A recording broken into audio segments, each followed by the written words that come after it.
Il y a un bruit qui monte, un grondement sous la surface. Un nom revient de plus en plus souvent. Robert Francis Kennedy Jr.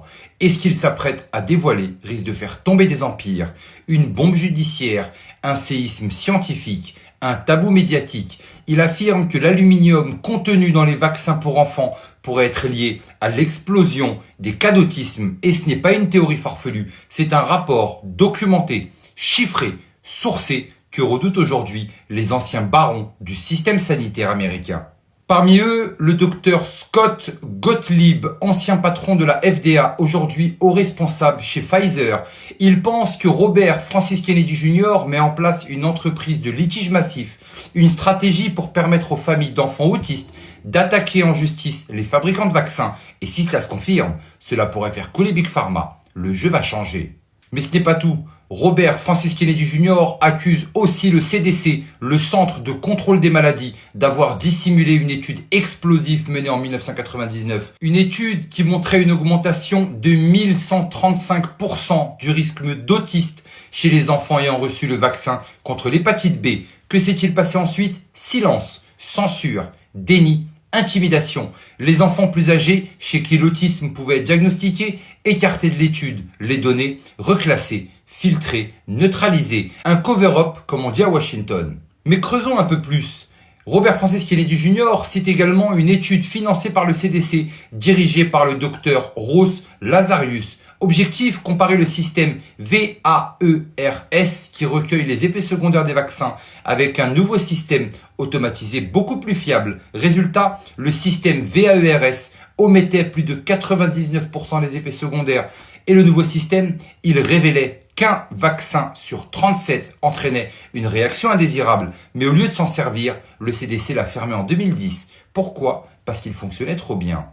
Les effets secondaires invisibles, les données fiables enterrées. Et pendant ce temps, les pédiatres reçoivent des primes de performance selon leur taux de vaccination. 50% de leurs revenus proviennent des vaccins. Si vous refusez de vacciner votre enfant, le médecin peut vous mettre à la porte. Ce n'est plus une science, c'est un business. Et ce business, Kennedy Jr. veut y mettre fin. Et puis, il y a Anthony Fauci, le nom que tout le monde connaît, le visage de la pandémie, l'architecte de la stratégie Covid.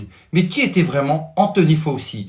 Robert Francis Kennedy Jr. affirme qu'il a financé des recherches ultra sensibles, notamment à l'université de Caroline du Nord, où des scientifiques ont mis au point une technique permettant d'effacer les empreintes humaines derrière un virus modifié.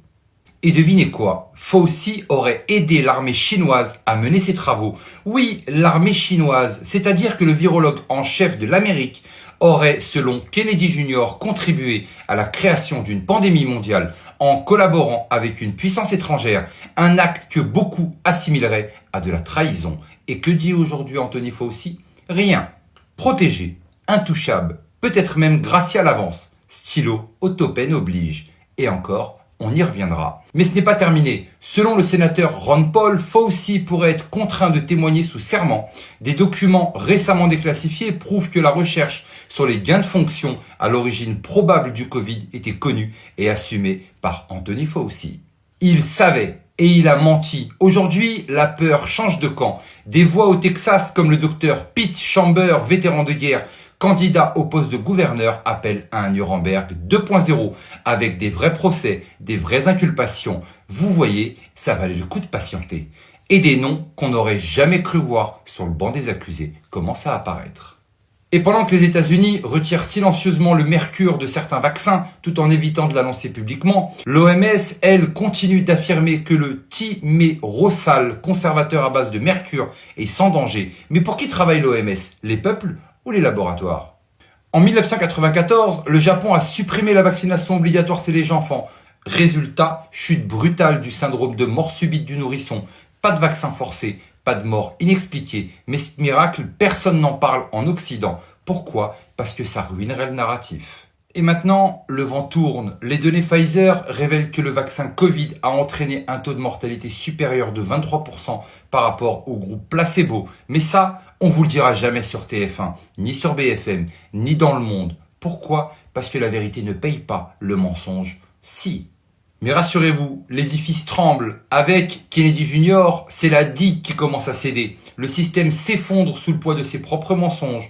Les questions que l'on n'avait pas le droit de poser il y a 3 ans deviennent aujourd'hui des faits documentés. Les accusateurs d'hier sont aujourd'hui les accusés. La vraie pandémie, ce n'est peut-être pas un virus, c'était le silence, l'omerta, la corruption institutionnalisée. Mais aujourd'hui, les familles exigent des comptes et cette fois, les tribunaux n'auront plus le choix. Profitez du spectacle, le meilleur est à venir. Mais surtout n'oubliez pas, on n'est clairement pas au bout de nos surprises.